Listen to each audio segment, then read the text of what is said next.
नमस्कार दोस्तों, क्या आप जानते हैं चेन्नई से 1400 किलोमीटर दूर दो आइलैंड हैं, अंडमान और निकोबार, जहां हजारों साल पुराने जंगल हैं। ऐसे आदिवासी रहते हैं जो बाहरी दुनिया से बिल्कुल दूर हैं और अब उस पूरी जगह को हमेशा के लिए खत्म करने की तैयारी चल रही है।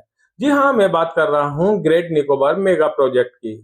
हाल ही में विपक्ष के नेता राहुल गांधी ने इस पर एक बहुत बड़ा आरोप लगाया है। उन्होंने सीधे सीधे कहा है कि सरकार देश की सुरक्षा यानी डिफेंस के नाम पर झूठ बोल रही है और इस पूरे प्रोजेक्ट का असली मकसद सिर्फ उद्योगपतियों को फायदा पहुंचाने का है। अब बात में कितनी सच्चाई है, आइए इसकी क्रोनोलॉजी को आसान भाषा में समझते हैं। देखिए, सरकार का कहना है कि यह 72,000 करोड़ का प्रोजेक्ट भारत की सुरक्षा के लिए बहुत जरूरी है। यहाँ एक बहुत बड़ा शिपिंग पोर्ट, एक मिलिट्री एयरपोर्ट और टूरिस्ट के लिए होटल्स और कैसीनो बनाए जाएंगे।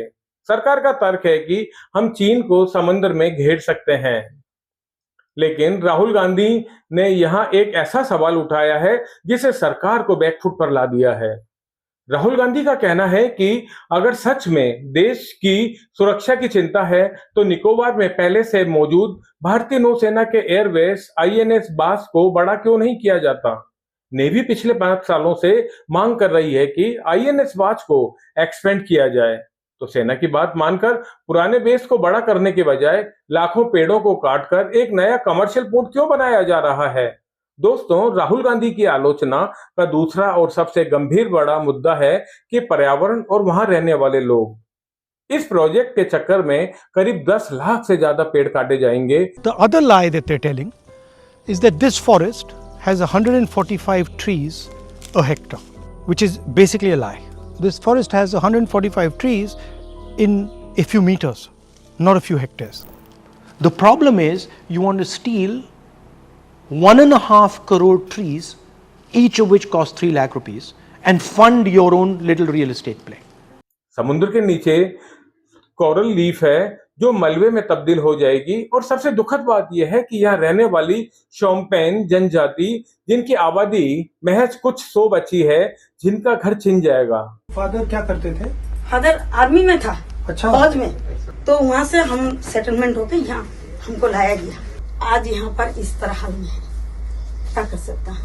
तो बताइए क्या करना है, यहाँ कैसे जिए? राहुल गांधी का आरोप है कि सरकार आदिवासियों की जमीन को छीन रही है और उन्हें सही मुआवजा भी नहीं दे रही। अब बात करते हैं देश के सबसे बड़े विवाद की। उद्योगपतियों से जो सरकार का कनेक्शन है, उस संदर्भ में राहुल गांधी का कहना है कि सरकार पहले से ही केरल में एक बहुत बड़ा एयरपोर्ट बना रही है, तो फिर अन्य उद्योगपतियों के लिए देश में फिर से जमीन पर इतनी दूर पर्यावरण को दांव पर क्यों लगाया जा रहा है और पोर्ट बनाने की ऐसी जिद क्या है? क्या सरकार सच में डिफेंस के नाम पर एक मुखौटा है जिसके पीछे छिपकर कॉरपोरेट के लिए रास्ता साफ किया जा रहा है? तो दोस्तों, आखिर में सवाल ये आता है कि हम कैसे भारत का निर्माण कर रहे हैं? ऐसे विकास जो जंगलों को साफ कर आदिवासियों को बेघर कर दे, कुछ चुनिंदा उद्योगपतियों की जेब भरे, या फिर ऐसा विकास जो देश की सुरक्षा करे और हमारी प्रकृति को भी बचाए?